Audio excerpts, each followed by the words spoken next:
Hi guys, this is Connie, back for more, actually the last chapter of Connie Reads Brian's Winter.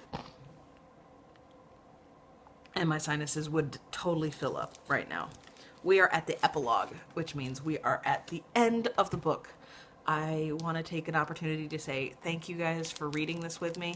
Thank you guys for requesting this. I'm still completely surprised that me reading Hatchet, has been such a big thing, and that everybody has been requesting the follow-up to it, which is this Brian's Winter. And yeah, I'm super excited and kind of sad that the book is over, but I'll be reading much more. I've got several different books already here ready to be read, but I also have several requests. So if you're just joining in, please leave me a comment. Let me know what you would like to hear me read, and I will do my best to follow up with it. I'm just finding some of the summer reading books and all of those other things to potentially read in the future. With that being said, now that I've babbled for a minute into the intro, let's read the epilogue for Brian's Winter. They were a Cree trapping family, and they had worked this area for 3 years. As soon as the ice was frozen on the lakes, they flew in by bush plane and set up camp, trapping beaver, fox, coyote, marten, fisher, and some lynx living on the moose meat. The popping sounds Brian had heard were the man, named David Smallhorn, shooting a moose for camp meat, and supplies brought in by air. The plane came back every 6 weeks, bringing more fuel and staples, flour, rice, and potatoes, and school supplies for the homeschooling of the 2 children. Brian stayed with them for 3 weeks until the plane returned with the next load.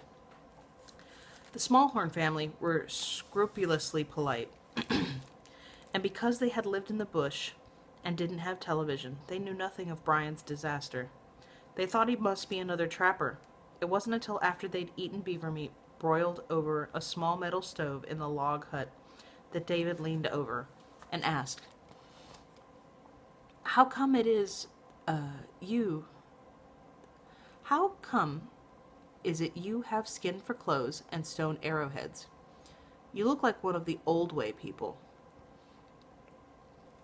And Brian explained how he came to be in the woods, talking about each day as it had come, as he could remember it, until it was late and the children's heads were bobbing with sleep, and finally David held up his hand. "Tomorrow, more tomorrow, we'll take the dogs and toboggan and go back to your camp. Bring your things here, and then you can tell us more and show me how to shoot that thing." He pointed to the bow. "And how to make arrowheads," he smiled. "We don't use them anymore." And Brian slept in his clothes that night in the hut with the Smallhorns, and the next day watched while David harnessed the dogs and they set off on snowshoes. The dogs followed behind, pulling the toboggan, and in one trip they brought back all that Brian owned, including the meat supply. Brian sat another evening and night telling them of all the things he had done and become.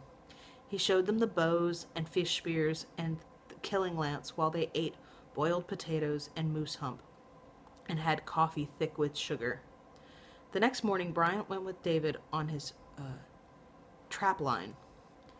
Sorry, I didn't even look at the word. Let's see.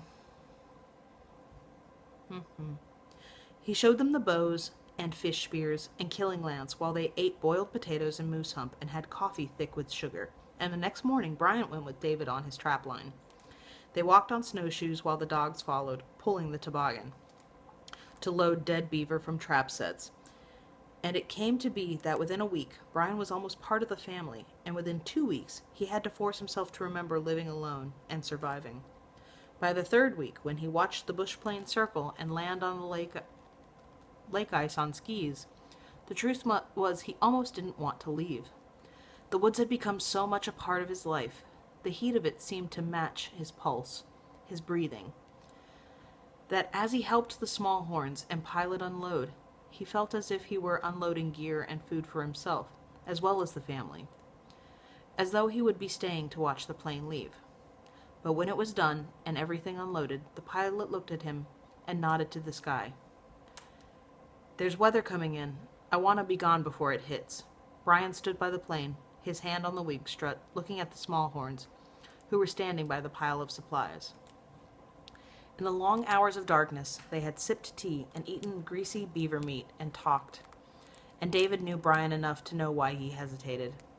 He left the pile of supplies and came forward and smiled and waved an arm around at the country, all the woods and lakes and skies, and all that was in it. He knew, and he touched Brian on the shoulder and said, "It will be here when you come back. We'll keep the soup hot." And Brian turned and stepped up into the plane. There's nothing left to read except the thing about the author. Which is awesome, by the way.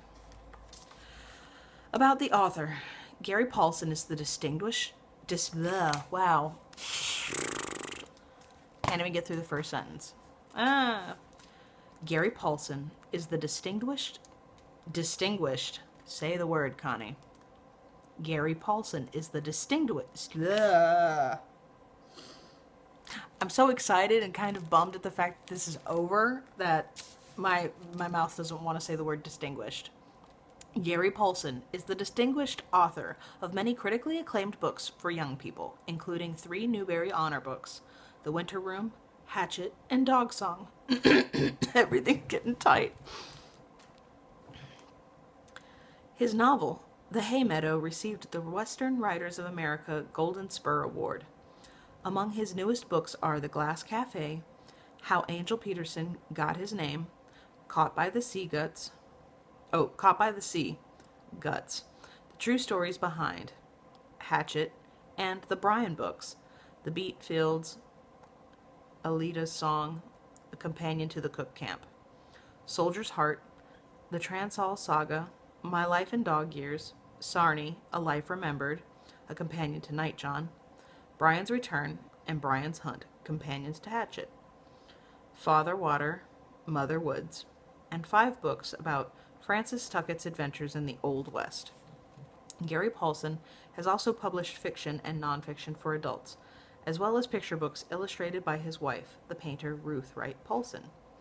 Their most recent book is Canoe Days. The Paulsens live in New Mexico and on the Pacific Ocean. And then, of course, it tells you, if you want more Gary Paulsen, here's a shameless plug at the end of the book. Oh, very cool.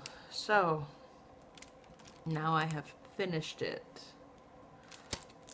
I am super excited at the fact that Brian didn't just die of exposure to the winter elements. So, that was incredibly clever. That makes me very happy. So, this was the most requested book everybody on the internet asked me to read after I finished reading Hatchet. So thank you for that. That was a fantastic read. And I might have to look at...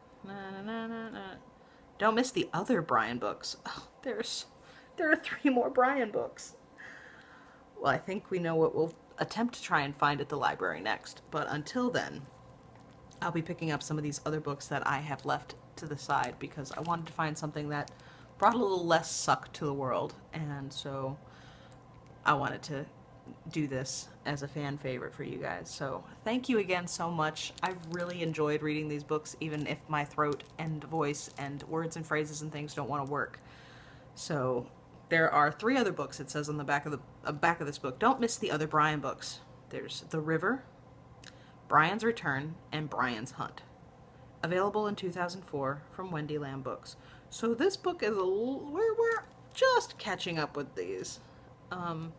Copyrights on this for what? Show me the copyright, please. So many pages. 1996. Okay, so we're catching up with it. So Brian's Hunt might be a easier book to pick up too. But maybe if you guys enjoy these Hatchet books in the series for Brian, I can always look up The River from Gary Paulsen and see exactly what happens and continues through this. I'm always excited for your suggestions. I see every comment that gets posted because, you know, I'm not some ridiculously popular YouTuber, which is fine. But I definitely didn't expect reading books on the internet to be a thing, and you guys have made it a thing, and I wanted to say thank you for subscribing. I hope that you continue to be careful with that and enjoy, please and thank you. And I will see you in the next video and the next installment of Connie Reads. Thank you again so much. I hope that you enjoyed reading this book as much as I did. And there's nothing else to say. Bye.